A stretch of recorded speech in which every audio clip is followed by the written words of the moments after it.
মিডিয়াগুলোতে তারেক রহমান কোন চেয়ারে রেখে কোন চেয়ারে বসছেন দেখুন, ভিডিও আপলোড হয়। তারেক রহমান দেখুন সচিবালয় থেকে হেঁটে হেঁটে যাচ্ছেন, সাথে মেয়েকে নিয়ে হেঁটে যাচ্ছেন।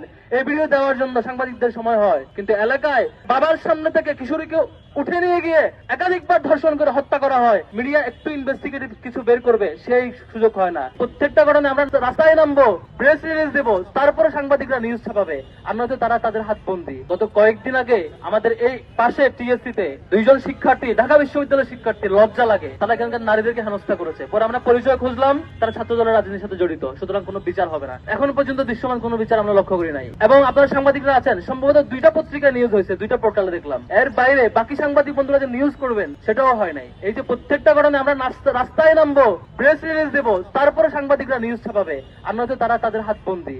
এই বাংলাদেশ আমরা দেখতে চাই নাই। নরসিংদীতে খোঁজ নিলাম, অবাক করা ব্যাপার হচ্ছে শুধু ধর্ষণ না, ধর্ষণের পরে ধর্ষককে বাঁচানোর জন্য বিএনপির স্থানীয় একাধিক গ্রুপের লিডার, একাধিক নেতা একসাথে জড়িত হয়ে কমন ইন্টারেস্টে মিলিত হয়ে ধর্ষণ। আমার অবাক লাগে, এই যে মিডিয়াগুলোতে তারেক রহমান কোন চেয়ারে রেখে কোন চেয়ারে বসছেন দেখুন, ভিডিও আপলোড হয়, আবার আপলোড হয়। তারেক রহমান দেখুন সচিবালয় থেকে হেঁটে হেঁটে যাচ্ছেন, সাথে মেয়েকে নিয়ে হেঁটে যাচ্ছেন।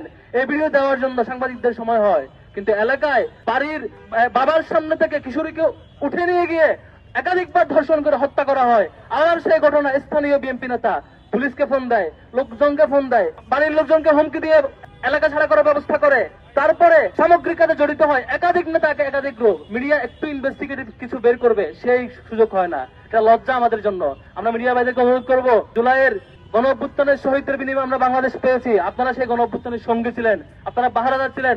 অনেক বাইরা জীবনের বিনিময়ে পাহারাদার হয়ে অনেক সাংবাদিকরা জীবন দিয়েছিল, আমরা সুন্দর একটা বাংলাদেশ পেয়েছিলাম। এখন আবারও ফেসিবাদকে ফিরিয়ে আনতে চায় না। আপনাদের দায়িত্বশীল আচরণ আমরা আশা করি। সম্মানিত বন্ধুগণ, যে বাংলাদেশ জুলাই গণ অভ্যুত্থানের বিনিময়ে আজকে আমরা পেয়েছি, ঢাকা বিশ্ববিদ্যালয়ের এই নিরাপদ এরিয়া থেকে শুরু করে গ্রামের এলাকা পর্যন্ত প্রত্যেকটা এলাকা শুধু আজকে ধর্ষণ নয়, চাঁদাবাজি নয়, বরং ক্ষমতাসীন দল তাদেরকে পাহারা দেওয়ার কাজে ব্যস্ত হয়েছে। এটা খুবই দুঃখজনক, খুবই লজ্জাজনক। তারেক রহমানকে অনুরোধ করবো, যদি এভাবে চলতে থাকে পতনের দিন আপনাদের গুনতে শুরু হইতে পারে। আপনারা যদি ক্ষমতায় থাকতে চান, ভালোভাবে চালাইতে চান, এখনই এই চাঁদাবাজ এবং দর্শনের ব্যাপারে সিরিয়াস হন। যদি সিরিয়াস না হন, এই যে ছাত্র দল থেকে শুরু করে স্থানীয় বিএনপি পর্যন্ত আপনার দলের প্রত্যেকটা পর্যায়ের লিডাররা চাঁদাবাজ এবং ধর্ষককে আশ্রয় দেয়, নারী হেনস্থাকারী প্রকাশ্যে ভিডিও পাবলিশ হওয়ার পরও তাদেরকে আশ্রয় দেয়। এই ঘটনা চলতে থাকলে এই চূড়ান্ত বিক্ষোভ, জনমনে যে বিক্ষোভ আপনারা লক্ষ্য করছেন, রাজু ভাস্কর্য থেকে এই বিক্ষোভ একেবারে তৃণমূল পর্যায়ে পর্যন্ত পৌঁছাবে। এই বিক্ষোভ শুধু সরকারের বিরুদ্ধে নয়, শুধু প্রশাসনের বিরুদ্ধে নয়, আপনার দলের প্রত্যেকটা কাজের বিরুদ্ধে যেতে বাধ্য হবে। বিএনপি গত 15 বছর একটা মজলুম সংগঠন ছিল, নির্যাতিত হয়েছিলেন। আমরা কখনোই আশা করি না আজকে আপনারা জালিম হবেন। আমরা কখনোই আশা করি না ধর্ষণ হওয়ার পরে এই ঘটনার আপনাদের প্রত্যেকটা দলের নেতাকর্মী, মিডিয়া উইং, অ্যাক্টিভিস্ট সবাই সংগঠন প্রচার করবেন ঘটনা মিথ্যা, ঘটে নাই।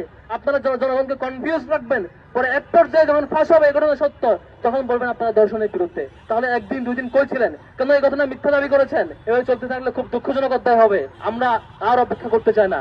আমরা চাই আপনাদের দলের পক্ষ থেকে স্ট্যান্ড ক্লিয়ার করবেন। আপনাদের যেসব দলীয় নেতা কর্মীরা, নির্বাচিত প্রতিনিধিরা কিংবা দলের ক্যাডাররা দর্শনের পক্ষ থেকে তাদের বিরুদ্ধে যদি ব্যবস্থা না নেন, আমরা সংঘবদ্ধ হয়ে, আমরা প্রত্যেকটা ক্যাম্পাস মিলিত হয়ে বাংলাদেশের সকল ছাত্র জনতাকে ঐক্যবদ্ধ করে এই ধর্ষক চক্রের বিরুদ্ধে গণ আন্দোলন গড়ে তুলতে বাধ্য হব।